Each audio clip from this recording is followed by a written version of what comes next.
కబుర్లెవడికి కావాలి, కాస్త సాయం చేయరాదే. శవం కనిపిస్తే చాలు వైసీపీకి, ఆ పార్టీ అధ్యక్షుడికి ఎక్కడా లేనంత ఊపు వస్తుందని జగన్ అండ్ పార్టీ వ్యవహారాన్ని చూస్తేనే అర్థమైపోద్ది. అయితే ఆ విషయాన్ని వారు పదే పదే నిజం చేస్తూ ఉంటారు.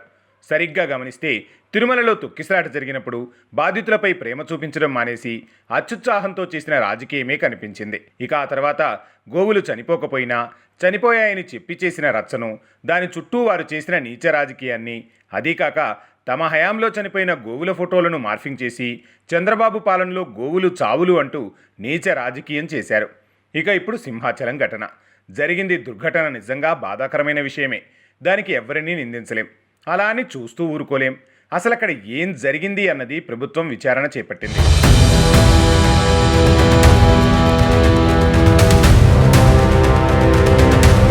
అయితే ఇక్కడ మనం కొన్ని విషయాలు ఖచ్చితంగా ఆలోచించాలి. వాటిల్లో మొదటిది, జరిగిన దుర్ఘటనకు బాధపడటం కన్నా దాన్ని రాజకీయం చేయాలి అన్న కోణంలో జగన్ రెడ్డి అండ్ టీం తన పార్టీ మాట్లాడుతున్న తీరు చాలా నీచం. గోడ కూలిపోతే చంద్రబాబు ఎలా బాధ్యుడవుతాడు? ఆ గోడ ఏమైనా చంద్రబాబు నిర్మించాడా, లేక సిమెంట్ మాలేమైనా చంద్రబాబు కలిపిచ్చాడా? మాట్లాడుతున్నామంటే కాస్తైనా అర్థం ఉండాలి. మరి ఆ లెక్కను తీసుకుంటే జగన్ రెడ్డి అధికారంలో ఉన్నప్పుడు కరోనా సహా ఎన్ని ఘోరాలు జరిగాయో లెక్కలేదు. విశాఖలో ఎల్జీ కెమికల్స్లో ఎన్నెన్ని ఘోరాలు జరిగాయి. మరి అదంతా జగన్ వల్లనే అని అనుకోవాలా? ఇవాళ ఏదైనా ఏపీలో ఘటన జరిగితే చంద్రబాబు వల్లనే సిగ్గు లేకుండా ప్రకటించుకుంటూ ముందుకు పోతున్న జగన్ అండ్ పార్టీ గతంలో జరిగిన దుర్ఘటనలకు వాళ్ళు బాధ్యత తీసుకుంటారా? అసలు ఇన్ని మాట్లాడుతున్నారు కదా, ఈ దుర్ఘటనకు కారణం వైసీపీనే అన్న సంగతి మరిచిపోతే ఎలా? ఎందుకంటే వైసీపీ పాలనలో చేసిన అవినీతి వల్లనే, నాసిరకమైన పనుల వల్లనే సింహాచలం షాపింగ్ కాంప్లెక్స్ గోడ కూలిపోయింది. ఎందుకంటే ఈ నిర్మాణం వైసీపీ పాపమేనని రికార్డులు చెబుతున్నాయి. తప్పు లేదు. అక్కడ ప్రమాదం జరిగినప్పుడు ప్రభుత్వ తప్పిదం ఉంటే ఖచ్చితంగా ప్రశ్నించాలి, నిలదీయాలి. అంతేకాని ప్రతిదానికి చంద్రబాబుని బాధ్యుణ్ణి చేస్తే దానివల్ల బాధితులకు వచ్చే లాభం ఏంటి?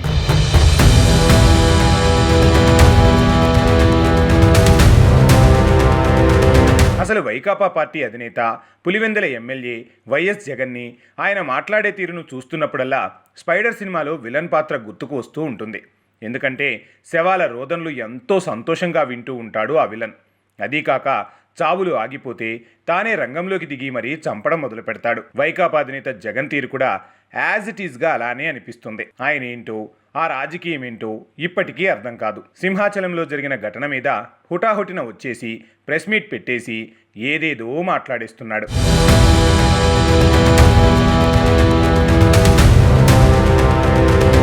కనీసం ఒక వార్డు మెంబర్గా గెలిచిన వాడికి కూడా రాజకీయాల మీద కనీస అవగాహన ఉంటుంది. కానీ ఆ అవగాహన కూడా లేకుండా జగన్ మాట్లాడే తీరు చాలా అంటే చాలా హాస్యాస్పదంగా అనిపించింది. దుర్ఘటన పాలైన బాధితురాలకు తాను అధికారంలోకి రాగానే సహాయం చేస్తాడట. మెడకాయపై తలకాయ ఉన్నోడు ఎవ్వడూ అలా మాట్లాడడు. ఎందుకంటే అసలు అధికారంలోకి వస్తావో లేదో తెలియదు. ఒకవేళ వచ్చినా 4 ఏళ్ల తర్వాతే. ఈరోజు మరణించిన వాళ్లకు ఎప్పుడో సాయం చేయడం అంటే అది అయ్యే పనేనా? అయినా అబద్ధం చెప్పినా కూడా అతికినట్టుండాలి. ఒక్క ఛాన్స్ పేరు చెప్పి అందలం ఎక్కేసి కొన్ని లక్షల కోట్లు మింగేశావు.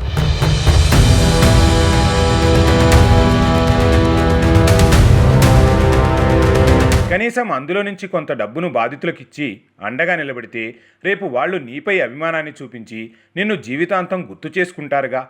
అయినా నీకు ఇది బాగా అలవాటైపోయిందిలే. వచ్చామా, ఇచ్చిన స్క్రిప్టు చదివామా, కూటమి ప్రభుత్వాన్ని తిట్టామా, చంద్రబాబుపై బూతులు మాట్లాడామా, వచ్చిన ప్రోగ్రాం అయిపోయిందా, మళ్ళీ లోటస్ పాండ్కో లేకపోతే యలహంక ప్యాలెస్కో వెళ్ళి తొంగున్నామా? ఇక ఇంతే మన రాజకీయం. అంతకన్నా పీకేది పొడిచేది ఏమీ ఉండదు. సహాయం చేయడానికి చేతులు రావు. సొల్లు కబుర్లు చెప్పి రాజకీయ ఉనికిని చాటుకోవడానికి మాత్రం సిద్ధంగా ఉంటాడు ఈ రాజకీయ రాబందు అంటున్నారు జనాలు.